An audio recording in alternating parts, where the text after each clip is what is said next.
Let's talk about Orange County. We got the season finale. What were your thoughts on Yeah. this? As a season finale, pretty strong. I do like to see the kind of various storylines sort of resolving into like just Heather versus Tamara standoff, trying to Yeah. Heather kind of making a last stand to try to gain influence and gain supporters, even though she's like really has her back against the wall at this point. Um, Kind of made for an interesting episode. It really feels like from some of like the little clips we got of like meetings she had with other women that didn't end up becoming scenes, that she was like trying this with everybody. Like she was trying to gain supporters from everybody post Mexico, Yeah. and only really had success with Gina. Gina's the only one who was really kind of Heather Marized or whatever Deborah said there. And a little bit Emily at the end, but it seems like she really tried to like pull everybody one at a time back to her side and only really gain traction with one of them. But a valiant effort, and I appreciate her trying to like make a final play at being like, this is between me and Tamara, and I'm gonna try to gain influence and like try to take her down instead of her taking me down at the end. Don't think it really worked out for her, but she put it up a valiant effort. Yeah, one of the things that I was like surprised about, actually, so the thing I was most surprised about during this episode was when like Shannon and John were at dinner, and John said that he wasn't a corn person, like who doesn't eat corn, especially like this guy who has made like steak his personality. But anyways, I was shocked because yeah, like you said, I noticed that Heather was rallying the troops and really seemed like she was trying to set up a battle, but then like once she got to Gina's circus party, like she was just kind of wandering around aimlessly, and Tamara's like, "Oh, she's rallying the troops right now," when she really wasn't. Like, I don't know. I Right. expected her to have a bit more of a battle plan going into this, and Yeah. it she seemed absent of that. Yeah. She seemed to have already kind of given up by the time we actually get to what would have been the confrontation scene, which Tamara, like you said, immediately recognizes as like this is the time for the clash. She sees like Gina and Emily talking to Heather, and you almost hear like the Kill Bill like siren music when she like stares at them and being like, "Oh fuck!" It's the and then like Tamara goes in ready to fucking fight. You know, she's got the hands flying in the face and everything. Yeah, uh, Wanting to really provoke like a full on screaming match. I think that's what Tamara wanted to have happen. And Heather just kind of really wasn't, despite making a big effort to try to get people on her side. When it came down to the scene where they would have had a confrontation, Heather just kind of wasn't really game for it anymore at that point, I feel. yeah, and I feel like um, I'm comfortable like putting the mastermind label on Tamra. I feel like she was willing to be, the heel here. I feel like she set everything up so that all these threads that she had like kind of put out there were going to come together at the end of this. Like all these separate messes were going to come together in a single blowout at this party, and she like was, this was her plan to make herself like the villain here and just really have a huge battle. And we got a little bit of that, but yeah, like she said, when she called out Heather for like rallying the troops, that's when I was like, oh, she's planned this. Like she is like ready for this confrontation. This is like constructed for these storylines to come together, and for her to be the bad guy, her to be like the puppet master behind, or the wizard behind the curtain type thing. Um, yeah, it didn't really plan out as like a full on brawl, but this was still a very fun final scene. Like this party actually looked pretty dope by housewife party standards. Like it seemed like it was actually fun. It was loud in there, which is something that I kind of use as a metric for how fun a party actually is on these shows, because um I've from what I've heard, they don't you can't play music, right? Because it's all Right. copyright and you don't want it to interfere with the sound. Right. So Yeah. it's like um it's pretty hard to get like a bump in atmosphere. And so Sure. depending on how loud the crowd noise is, that is a little bit of an indicator for me as to how happening of a party it was. And this one seemed legit. There was like people actually like wooing in the background, and yeah, it seemed fun. And always love a opportunity for people to have fights in costumes. That's Bravo staple that will never get old for me. Yeah. Yeah. I don't get why they were harshing on Heather's costume, but not Jen's. Like Jen's was way worse. It was like this cheap lion hoodie that looked like it was from Spencer's, like Sure, not even but Spirit Halloween. okay, but a lion is a thing that you see at like a circus carnival, whereas like the character from Metropolis or whatever Heather was playing is not. I get that Yeah, she may be going for trapeze artist. Maybe that's what Cirque du yeah, I Soleil, think right? Right, Cirque du Soleil trapeze artist. Okay, that's under the falls under the big tent. So I don't think Heather's was terrible, but I think it's the least on theme. So I think that's why she deserves criticism for it. yeah, but that speaks to like her point of reference being like that much wealthier than everyone else. Like their point of reference for like a carnival or a circus is like a traveling show that has like, Right. what People a eating normal chickens' circus. heads and Yeah, normal and shit. Heather's Yeah. is like Cirque du Bearded Soleil. ladies, sword swallowers. Yeah. Yeah.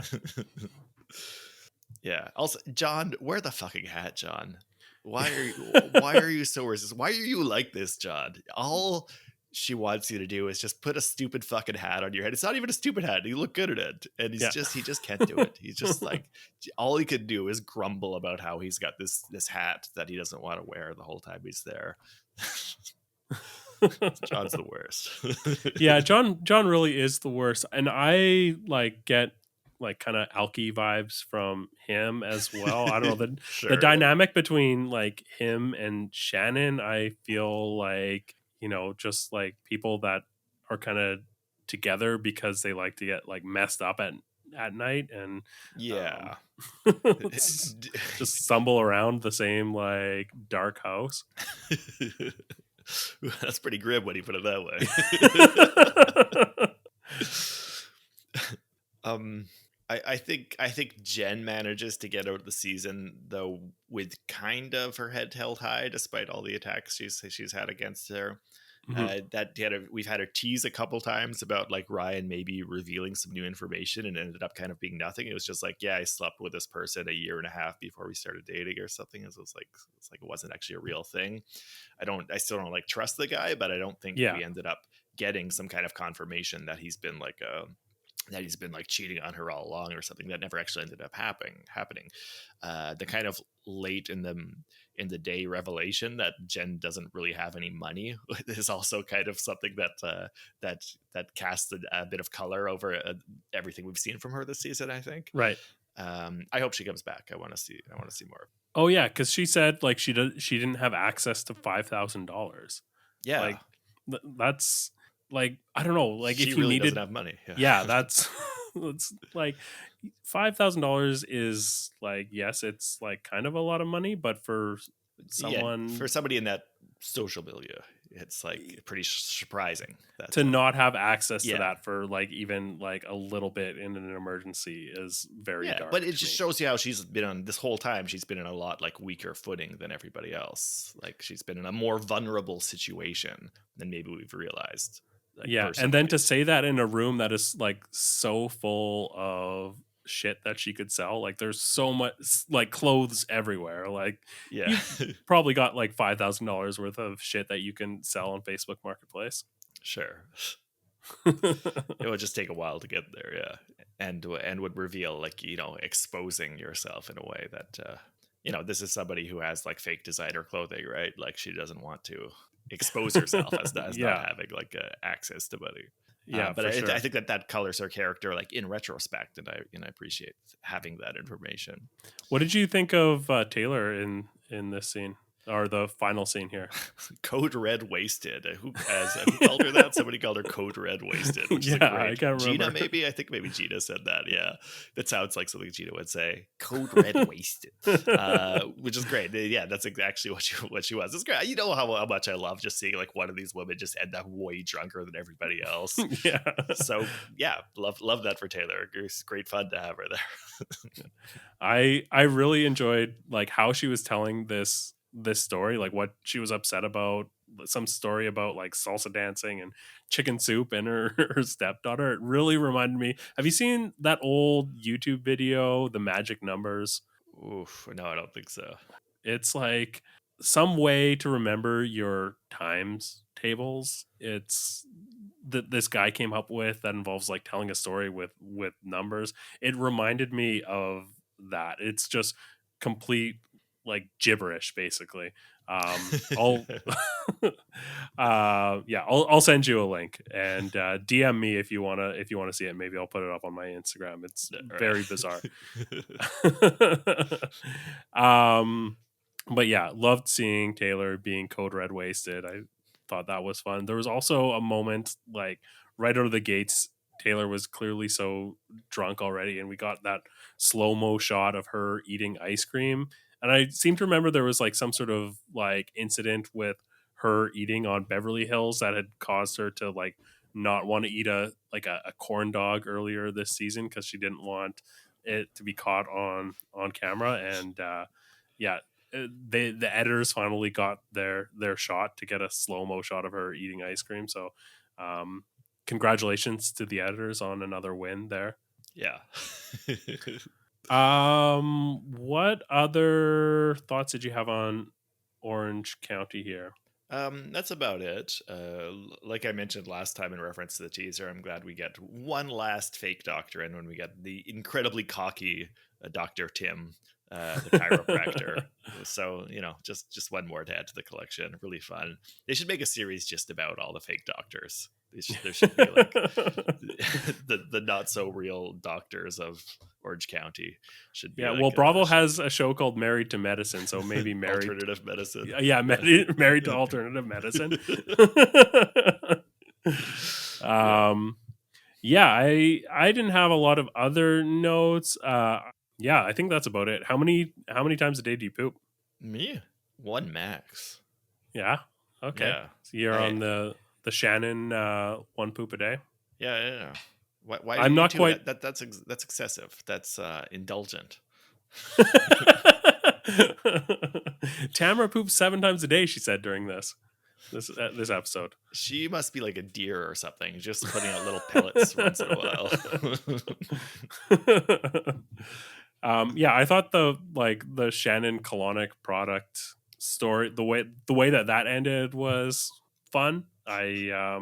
This is the weirdest housewife product that I can remember, and so the fact that we get this little ending on it where they haze Jen by making her try it was a fun way to get an end to that, and I look forward to seeing it on the market.